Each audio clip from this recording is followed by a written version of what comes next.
Welcome back to the Halloween Tea Party, guys, where I'm doing 31 tutorials for the 31 days of October. Today's look is a muscle bandana type thing. I'm starting out with an orange colour corrector for my under eye bags, and I'm applying that very lightly with my finger and then blending out the edges slightly. Then I'm going in with a concealer that matches my skin and applying that over all of the colour correction and blending the edges of that as well. I'm going to be using a light coverage foundation, so you really need to blend the edges of your concealer if you don't want it to show through a light coverage foundation. Then I'm going in with my foundation, and I'm only applying this to the top half of my face because obviously the bandana is covering the bottom half, so we don't need any foundation there. Then I'm powdering all of the foundation, again obviously only on the top half of the face, the bottom half doesn't need it. For the eyes, I'm starting out with a nude eyeshadow base and just applying a thin coat of that over my lids and up to my brows. And that's just going to even out the skin tone around my eye area. Then I'm taking a nude eyeshadow to apply all over my lid, and I'm using a packing brush to apply it on my lid, and then a fluffier brush to apply it up to my brow bone, just to take away some of the stickiness from the eyeshadow base that's on that area. Then I'm taking a cool toned brown eyeshadow and I'm applying that just above my crease quite lightly and blending it out. This is quite a soft neutral eye look because you know the bandana is quite in your face, so I felt like the best thing to match it to would be a neutral eye look. But feel free to go crazy and do some really fancy, funky eye stuff if that's what you want to do. Then I'm taking a black gel liner and lining my eyes, and I'm just doing a very, very thin line with a small wing. For my waterline, I'm using a white because that's going to make my eyes look really nice and big. And then I'm taking a black liner and using that on the outer half of my lower lash line. And I'm adding some not too dramatic, fairly natural looking lashes. For my brows, I'm filling them out with a charcoal coloured eyebrow pencil, and I'm just filling them in where they're a little bit sparse. And then going over them with the eyebrow brush just to soften it all up a bit. Then I'm using that same eyebrow pencil to map out the bandana portion of the look. I'm using reference pictures from Google image search so that I can see where all the muscle placement needs to go for this look.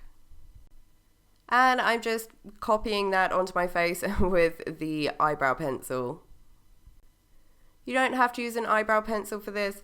If you have a lip liner, eyeshadow, whatever you can find that you can mark things out with, just make sure it's not something that's so pigmented that it's going to show through when you paint on top of it. And I'm also bringing that down my neck into a kind of triangle shape, how you would have a bandana. And onto the paint. I'm starting out with a white face paint and a detail brush to fill out any larger areas of white.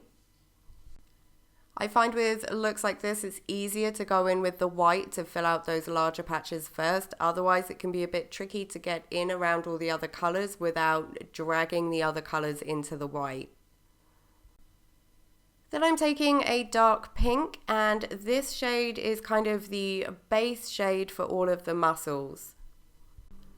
But instead of just kind of layering everything with the pink, I'm working in small sections because I don't want to wipe out that mapping out that I've already done. And the pink is going to cover it up and make it much harder to work with.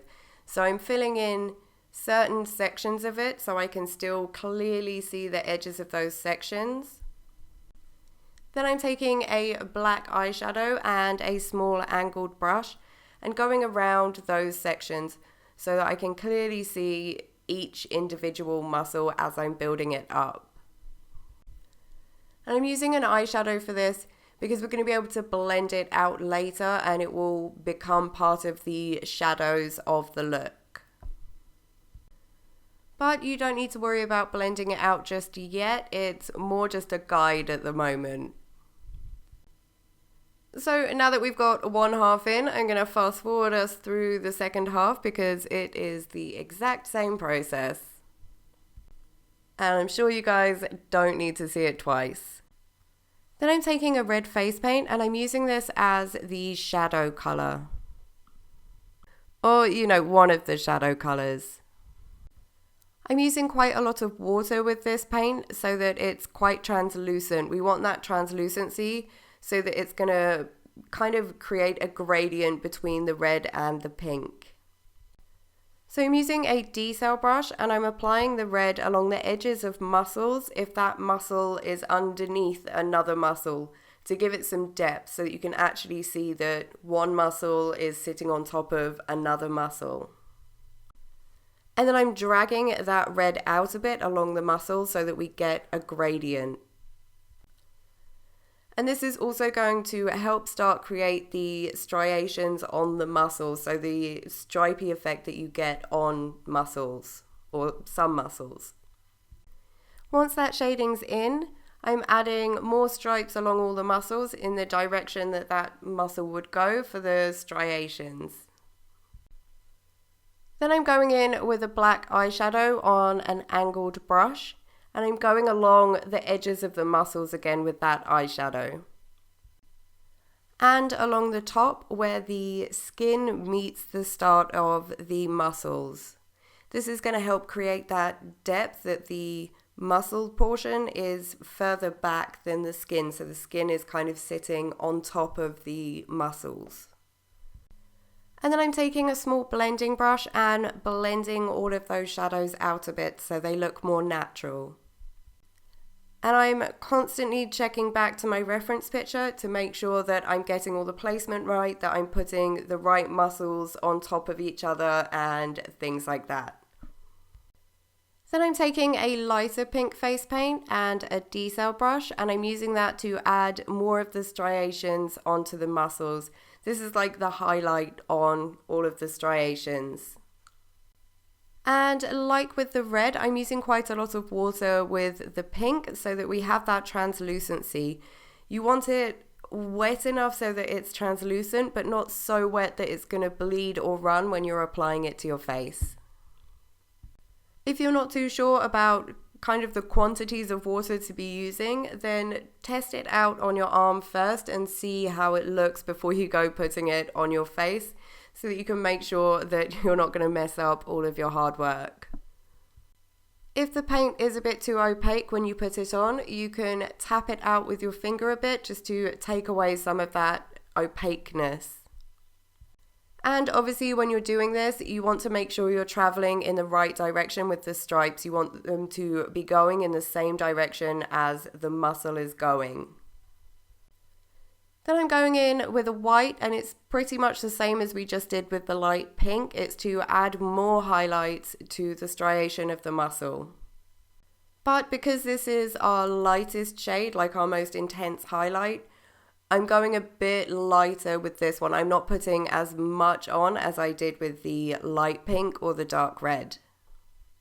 And of course, lots of water for your face paint cake and tapping out if it's too opaque when you're applying it.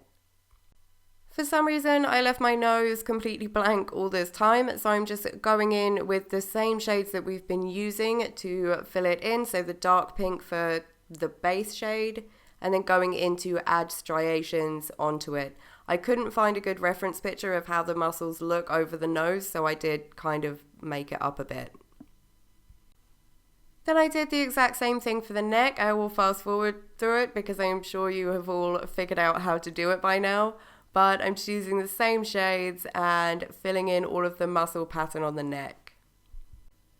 For the shading on the neck, the edge of the bandana, I'm shading that quite heavily to help give the illusion that the skin next to it is higher up than the muscle which should be underneath it. Then I'm taking a concealer that's a couple of shades lighter than my skin tone And I'm applying that with a small teeny tiny detail brush along the top of the bandana, so on the skin portion above the edge of the bandana. And I'm blending out the edges of that ever so slightly. This is a highlight which is just going to help the skin part of the look like it's raised above the muscle portion of the look.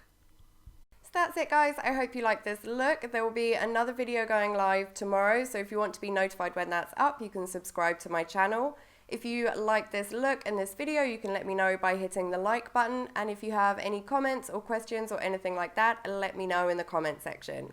If you decide to recreate this look, I would love to see how it comes out. You can post it to social media, tag me in the post, and use the hashtag Halloween Tea Party. And I'm also having a little competition over on my Instagram, so if you want to be in with a chance of winning some prizes, then head over there and all the details are there, and I'll leave some links and things in the description box below, along with all of the products that I've used today. If this look isn't quite what you were looking for, then here are some other looks that might be a bit more your thing. I hope you all have an amazing Halloween, and I will see you in tomorrow's video. Bye guys!